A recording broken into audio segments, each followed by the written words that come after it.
Mr. Leon Perera.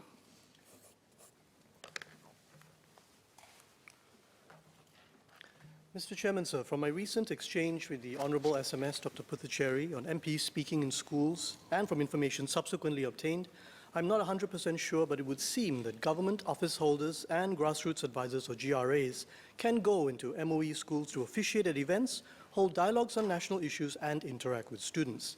But MPs in their MP capacity cannot. The SMS did not confirm this directly. I would like to ask MOE to now confirm if this is indeed correct. That exchange was headlined in some media outlets as if I was advocating partisan politics in schools, whereas the government wants to keep politics out of schools. That is incorrect. What I'm arguing for is that we should balance up the exposure that students already have to PAP MPs wearing their GRA or ministerial hats. The key phrase in what I said is both sides. Our students should be able to hear from and talk with members of parliament who are not from the ruling party. Why? For two reasons. Firstly, students should not be exposed to only one set of perspectives on national issues.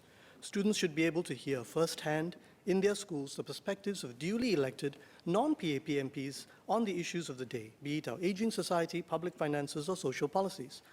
It is not an adequate response to this to say that students can access views on the internet.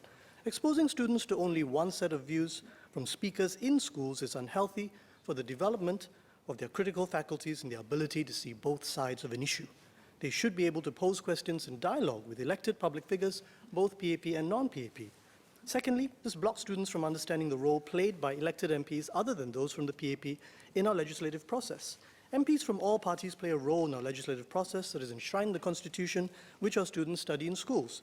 Our students should have the opportunity to hear directly from non-PAP members of this House about their experience and the role they play in the national institution of Parliament and the legislative work it undertakes.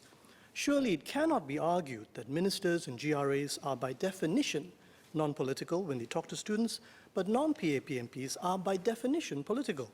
The same strictures on speech and behavior can be applied to both groups when they go into schools.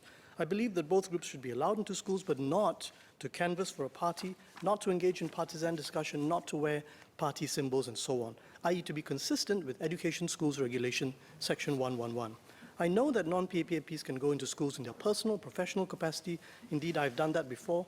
But in that capacity, they cannot have dialogues about their role in the legislative process, whereas it would seem that PAP MPs can, wearing their ministerial or GRA hats. I have a second question.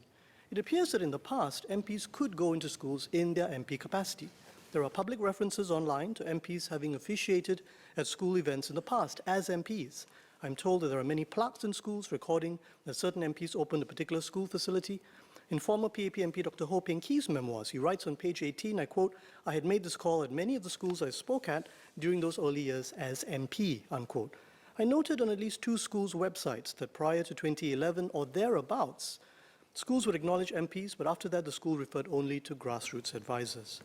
Would the MOE confirm if this change was indeed made in 2011, and why was this change made at that time? In conclusion, sir, firstly, will MOE consider allowing all MPs, including NMPs, into schools to be able to share their perspectives on public affairs and their role in the legislative process as MPs, all subject to the same strictures on speech and behavior to keep out partisan politics? And secondly, can MOE clarify when was the apparently long-standing policy to allow MPs into schools changed, and why was it changed at that time? Mr. Chairman, sir, we can pin labels that say PAP is by definition okay, non-PAP is by definition partisan, and hence not. But does that serve the best interests of our students, who will become the citizens of tomorrow? Let us not make this a conversation about labels. That is a circular argument. Let's make this a conversation about what's best for our students.